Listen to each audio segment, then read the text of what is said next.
So my name is Brandi Sparks. I was born in Cincinnati. My family relocated to Columbus when I was about 10, and lived here for a while and did my growing up here, and then I did some real growing up in my early 20s before I moved back here a couple years ago. I've always been so passionate about singing and about music. I remember in high school singing in my room with the door closed with my piano every night. That's what I would do. I didn't play sports in high school. I didn't really hang out with friends too much. I was always go close my door and go sing. So I always knew that I wanted to do it. I just didn't know how. I wrote my first song when I was in my early 20s. It was a worship song.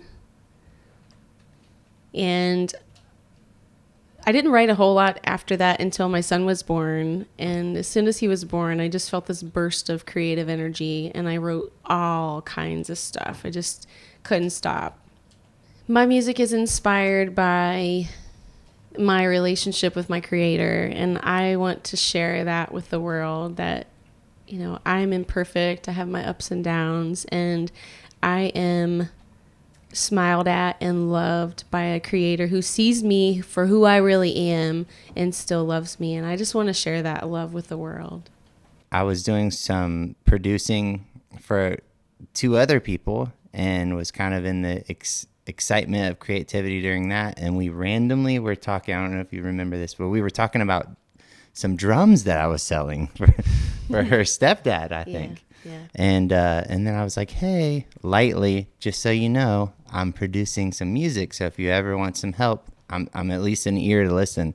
And she was like, let me sing you this song. And it was an iPhone recording of her playing I Love You More on, I'm assuming, that piano. On the piano, yeah.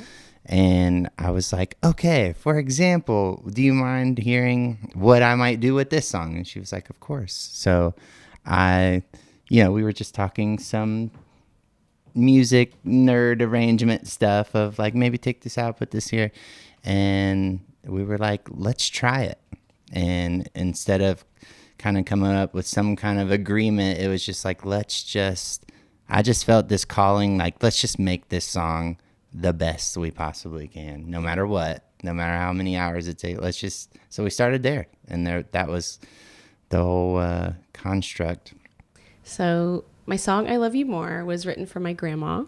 She is getting older and wondering what her purpose is as she's getting up there in years, and people don't need her as much as they used to, and just kind of feeling a sense of like hopelessness. And I wanted to write that to encourage her. So I did that. And I actually played it for Chad, and he was like, that's a great song. We should record it. And that's kind of how it happened. When I wrote the song, I didn't plan on like, I have to go record this right away. But when I played it for Chad, we just started recording it. So that's how it came to life. But I said this to Brandi's husband too, that there's so much, it's so long part of the journey of like figuring it out and kind of trying to get to your favorite songs that you hear on the radio, to that quality and that production kind of style.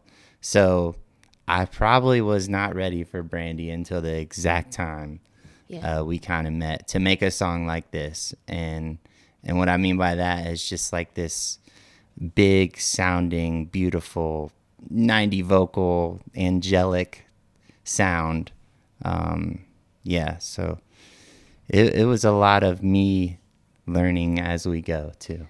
Something that's important to me as her producer as well is just to show that when you have the heart and passion, you can bring it from this kind of grassroots level to like the highest level. And that was kind of my goal the first time I heard that song. It's just like, can I make this song with her as good as it deserves? Because she's good, she's got it all. So it's like bringing all those extra details and logistics to the table to once again elevate that.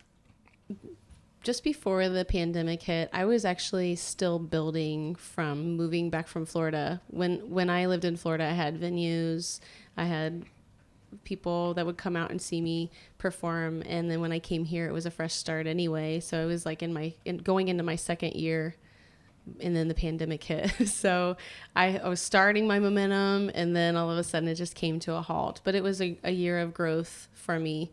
And then I stayed in communication with my venues. I tried to stay present on social media. I did a lot of porch concerts. I called it porch sessions. And then Chad did some too, actually. Yeah, you inspired me. I saw you on live. I'm like, well, I could. So did a lot of that. And just for some reason, whenever I go out and I perform, I always meet people that really enjoy the music. And it just keeps me going. It makes me know that I'm doing my purpose. And I just want to keep sharing it and keep encouraging people and for people's lives to be changed forever by the music. Mm-hmm. It would be a goal of mine to do some listening rooms and some songwriter festivals. I would love that. I feel like that would give me more room for telling the stories behind my songs and just having that listening crowd.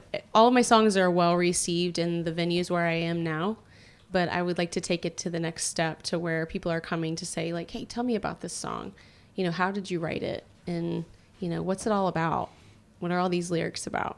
So that would be a goal of mine.